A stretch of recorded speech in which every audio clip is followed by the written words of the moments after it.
Hello নন্দন, করতে হলে বিনোদন চলে আসবে নন্দন। তো চলুন নন্দন পার্কে একসাথে বিনোদন করে আসি।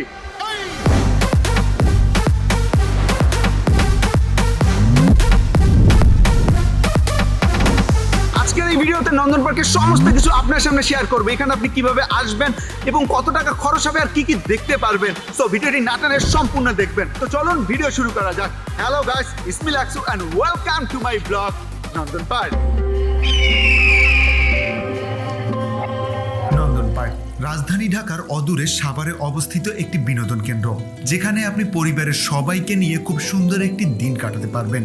কারণ এখানে রয়েছে বাচ্চাদের এবং বড়দের জন্য 13 থেকে 15টি রাইড, ওয়াটার পার্ক, বড় বড় পিকনিক স্পট আর খাবারের জন্য রয়েছে বেশ কয়েকটি ক্যান্টিন। তো চলুন ঢাকার কোলাহল থেকে একটু বিনোদনের খোঁজে চলে যাই নন্দন পার্কে। যারা ঢাকার সাইনবোর্ড, সায়দাবাদ, গুলিস্তান, ধানমন্ডি এবং গাবতলী থেকে নন্দন পার্কে আসবেন, তারা মৌমিতা ওয়েলকাম ঠিকানা বা সাভার পরিবহনে আসতে পারেন। সেক্ষেত্রে জনপ্রতি ভাড়া পড়বে 100 থেকে 150 টাকার মতো। আর যারা কুরুল বিশ্ব রোড, উত্তরা কিংবা আবদুল্লাপুর থেকে আসবেন, তারা বাইপেল এসে সেখান থেকে সরাসরি নন্দন পার্কে চলে আসতে পারেন।